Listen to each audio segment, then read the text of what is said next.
Hello everyone, my name is Eric Paitko and I'm the music director and conductor of Group of 27, and today's guest is Joe Phillips, our principal bassist, wonderful musician who will be doing a G2-7 recital this coming Wednesday, January 8th, with the great musician, pianist Peter Longworth. Hello Joe. Hello Eric. How are you doing? I'm doing pretty well. How are you doing? Good. Joe is joining us from his home in London, Ontario. And I'm here in my home in Toronto, so it's nice to connect that way. Let's jump right into it. Do you eat differently on performance days? Well, not really, but I try to avoid caffeine, and I try to eat a few bananas just to kind of settle me. And it's pretty much. It's also dependent on what restaurants are close by the venue. Good point. Yeah, but I try not to eat too much. But I can't play hungry though. I need to have something in my belly, and I like to feel centered and relaxed. Have a little bit in there just to make you feel there. Make me feel kind of cozy. Oh, that's nice. I like that. That. Describe the various types of music you play. Joe, we all know within the musical community who know you. You're a very varied musician. You do a lot of different genres. You play in different groups. And besides orchestras, you play chamber music as well as other genres. Describe a bit about that. Well, I play quite a bit of folk music. So some people I'm playing with coming up soon. One guy's named Jamie Stone. He's a banjo player who writes. He's got his own kind of style of composing, and it's folk music, but it's not typical banjo music. It's not really bluegrass. It's its own kind of thing. So I do a lot of playing with that guy, and I play with quite a few traditional. I guess you might call them Celtic style fiddlers. One guy being Pierre Schreier, who I met when I lived in Thunder Bay, and I've been playing with him for about 13 years, I think. And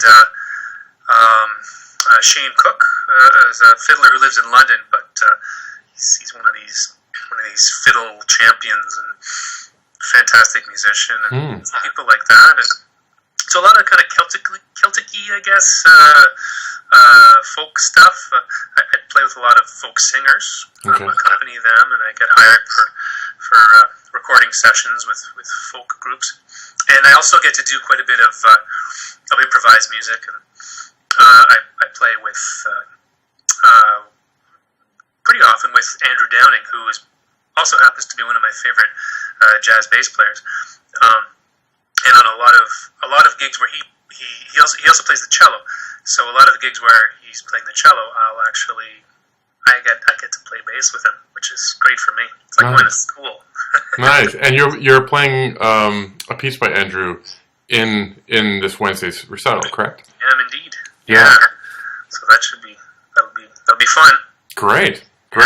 Yeah, Andrew's an all-around nice guy as well, which is really nice. An all-night rice guy, which is what it sounded like you were about to say. All-around rice guy. An all-night rice guy. That's what he eats all night. It's just rice. All night. Yeah. Wild, brown, white. It's all rice. Who do you find is the most difficult composer to play? It can be technically, it can be musically, it can be different reasons, just anything really. Well, this piece by Andrew is not very easy. Okay. But it's very beautiful, and it's got some technical things that I've been working very hard to overcome. But in general,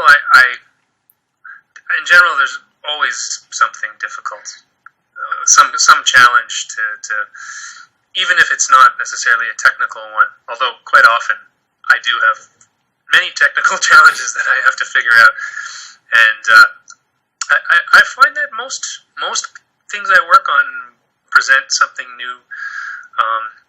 a new challenge. Mm-hmm. So I would be hard pressed to pick a specific composer who's more difficult than others. Yeah. So you must be continually challenged in a really good way in terms of well, I shouldn't say development, but in terms of who you are as a musician and a player. That must be inspiring in ways. It's totally inspiring. It's always an opportunity to grow and learn something new, and so it's fun. I mean, sure, once in a while it can get kind of frustrating, but it's it's a process and journey. Yeah, definitely. If you were to ship out instead of shaping up, where would you sail? Well, I try my best to shape up, but I don't know. There's so many places in the world I'd love to travel, and I'm lucky to have done a little bit of traveling just through music. I don't think I've ever gone on a trip, like a major trip, where it wasn't for work. Right. It's never been I've never gone on a vacation overseas or anything like that. It's always been kind of a random, just wherever the work takes me. I'm going to be going to Scotland in a few weeks. And that's with Jamie Stone, the banjo player I was talking about earlier, and so that's going to be. I'm really looking forward to that.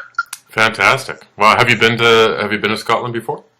Yes, I have. Okay. I've been all over Scotland actually. I've been up to Inverness, and then on the west coast, kind of northwest coast, this little town called Achiltibury. Okay. I'm not sure if I'm saying that right, but this time it's in Glasgow. Oh, Glasgow. Okay.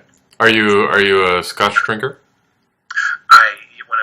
Yes. I mean, in moderation, of course. Right. Of course. I'm particularly fond of this Scotch called Ardbeg. Oh, it's one of my favorite too. Yeah, I kind of like the peaty ones, but anyways, Scotch is kind of like something that every couple of years, I might splurge on a bottle, and it usually lasts me about a year. Right. So, nice. I just had some Ardbeg the other night. Oh. Yeah, at a friend's place. I'm jealous. It was very nice. How long have you been playing bass? 23 years, I believe. I started when I was 14. Okay. And I am now 37. Okay. And before that, I played guitar. I was a classical guitarist. Oh, great. Okay. Yeah, I still have a really nice classical guitar, and I it's something that when I have, on the rare occasions when I have the time in the evening, I might pick it up and play some stuff. Oh, great. One last question. Mm-hmm. Do you think vegetables would be healthier if they ate vegetables?